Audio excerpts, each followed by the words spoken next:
Alright, maggots, listen up. We're talking tactics here. Hello and welcome again to another video on Some Dutch Wargamer. My name is Ricardo and today I want to start a new series with you guys. And that is the Tactics Corner.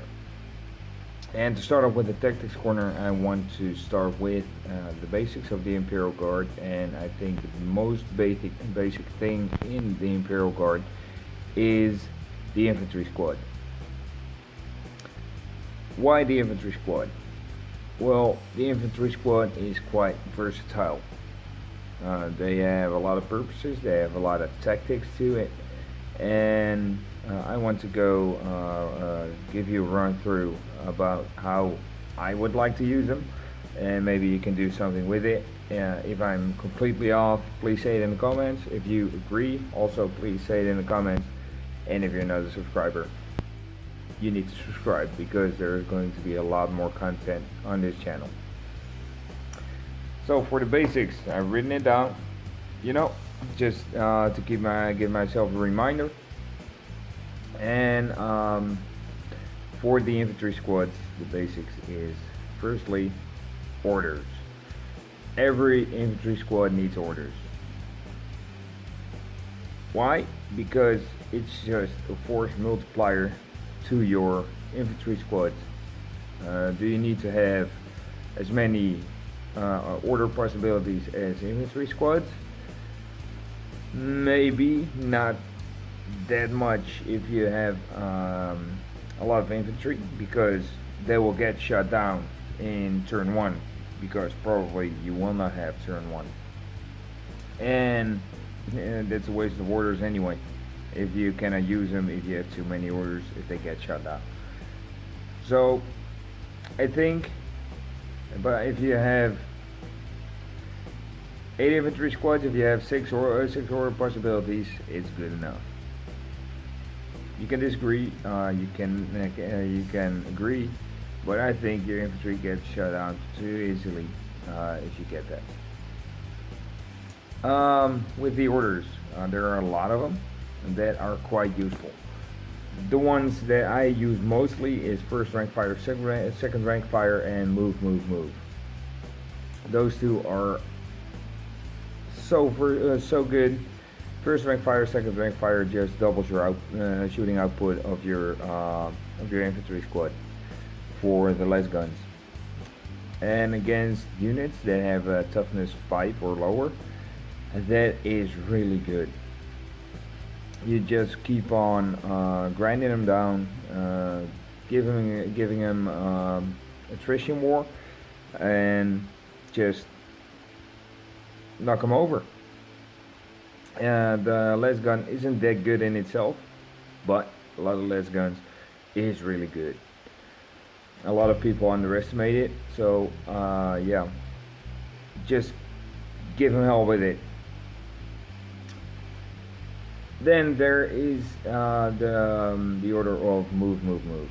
I use that one to gain the advantage on the board, to get board control, to have a lot of objectives claimed, because the infantry squads are great at sitting on objectives. And next to that, yeah, there is another tactic that I will get back into after I've given a run through the orders. Then there is the take aim order. Take aim order says that you can reroll hit rolls of 1, which is good. Good order. With if you use it with heavy weapon squads in your infantry squads, or maybe heavy weapon teams. I'm sorry, not heavy weapon squad, heavy weapon teams in your infantry squads. For instance, the less cannon can reroll 1s. If you're using Cadian, and if they stand still, you can reroll every hit, so that's also good. And I like it, but if you're using only less guns, double the amount of shots is better than rerolling 1s, statistically seen. So mostly I will use first rank fire, second rank fire, because I like to have my infantry stock. Next order, bring it down. When do I use it? The only time I use it is when I use the Laurels of Command also. Laurels of Command are a relic or heirloom or whatever you call it. And on a 4-up you can give another order to the same unit, which is quite good. If you have an officer that can give 2 orders, can get up 1 more order that way, statistically seen. And reroll 1s to wound. My cats are doing weird. If you have the reroll 1s to wound, which is quite good, especially if you're going for the last cannons again. Yeah, every hit is a hit and every wound is a wound. Then the next one, forwards for the Emperor. I do not use it that much. What does it do? It says that you can move, advance, and then shoot.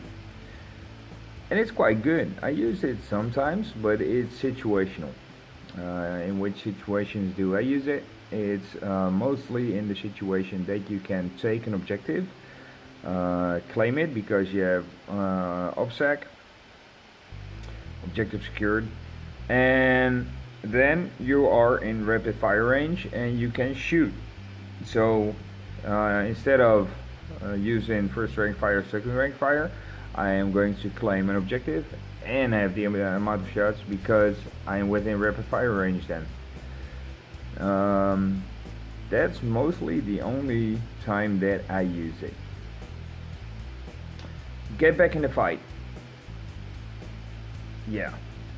If they are running backwards from to get out of close combat because you need to shoot with your heavy stuff on something that is keeping your infantry in close combat, get back in the fight is awesome.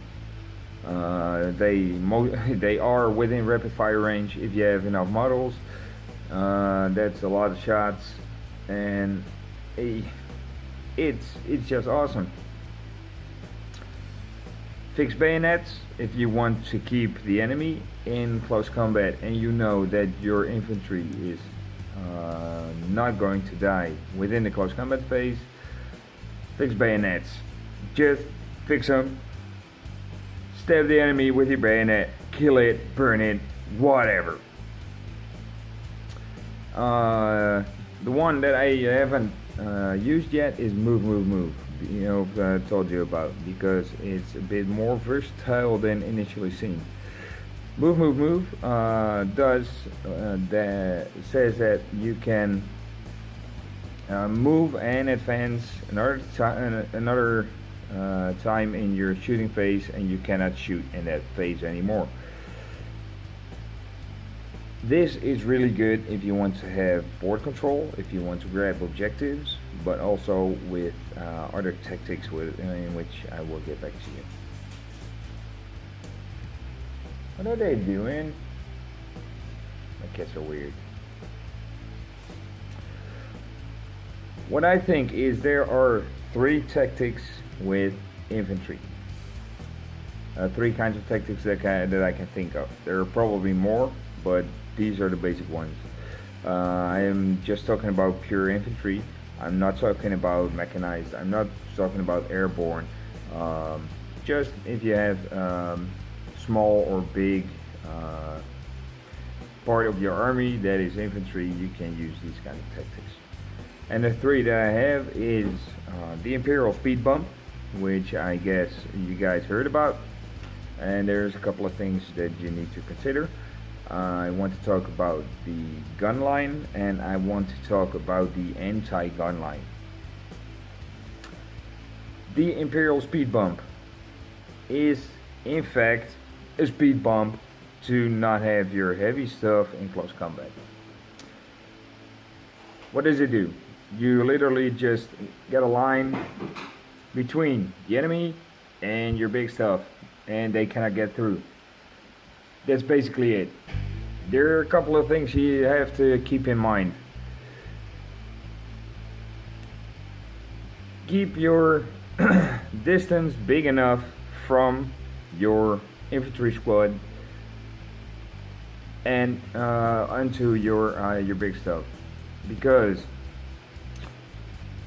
after your infantry squad gets in close combat, you can likely say they are dead. Anything that's coming at you is stronger than your infantry squad. They are getting killed. They are getting killed. So you need to have at least 4 inches between the front of your infantry squad and the front of your heavy stuff. Why? After the close combat, you can pile in again, and that is 3 inches, and they will get they want to get within range of your heavy stuff, so they cannot shoot in your shooting phase. Keep those 4 inches in mind. If the enemy is going to deep strike, and they have a lot of deep strike armies today, they can deep strike from turn 2. What you can do is move your infantry up, or whatever. If you have other units like scout sentinels or something, but mostly I use my infantry for it, move them up. You can increase your bubble. If you move them up, you increase the distance between your heavy stuff and wow,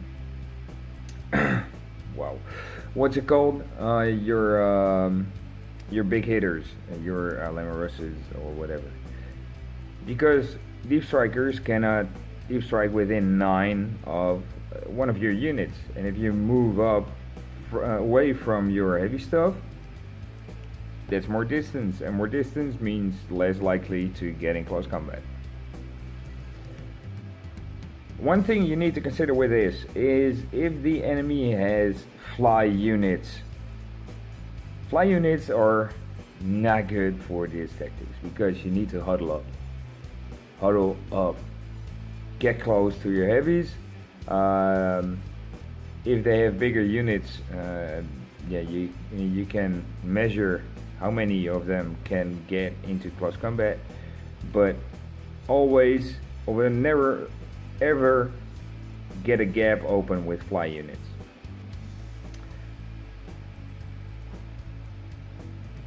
Yeah, that's fly. Yeah, that's it, I think. No, I forgot one thing. What I do is, with this tactic, in turn 3, I have mostly shut down a lot of the close combat capabilities of the enemy. From turn 3, and it depends on how good your shooting was against the close combat capabilities of your enemy, from turn 3 I am moving up with my infantry squads. Because why not? If they do not have the close combat capabilities, you are presenting another target to your enemy, which is in fact good, I think, because if they're shooting at your infantry, they're not shooting at your other stuff.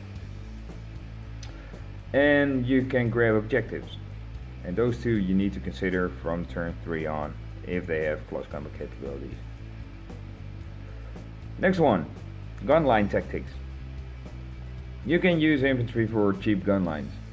The way I like to use them is to have one heavy weapon team in it and one special weapon, and it really depends on what role you want to play. Do you put a sniper in, do you put a plasma gun in, or whatever.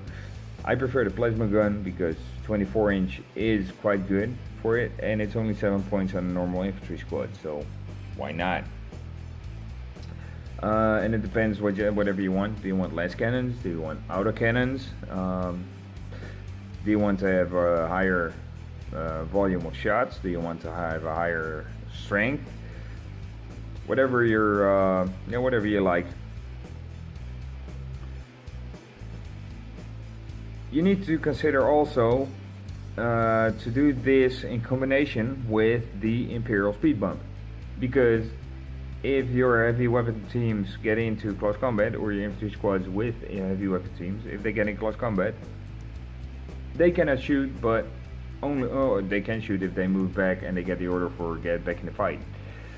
But you can get more damage output if they do not get into close combat at all. And they get killed easily also in close combat, so you need to prevent that from happening.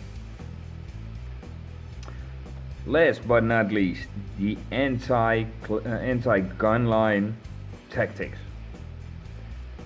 Move. Just move up. You need to move up. You want to do whatever close combat armies do to you. They want to get your heavy stuff into close combat. And if you have a lot of infantry and you're fighting against a gun line army, probably they do not have enough Daka to take your infantry out in 1 or 2 turns with their anti-infantry shooting. So they need to use a bit of their heavy shooting also on your infantry, because else they will get in close combat. Infantry will move at a minimum of 14 inches each turn. That means that in turn 2 they can't get in close combat because they have moved 20 inches minimum, and then you can charge. Easily done, I think. So they are bullet magnets. They can get objectives. They can get stuff into close combat so the enemy cannot shoot. That is what you want with your army, with your infantry, if you're fighting against gun lines. Yeah, I think I'm all done. What do you guys think? Are these good tactics? Are these the basics? Am I forgetting something? Do you have any tips or tricks that I can use in maybe future videos? Let me know. Let me know what you think. Say it in the comments, and yeah, see you guys next time. Happy wargaming.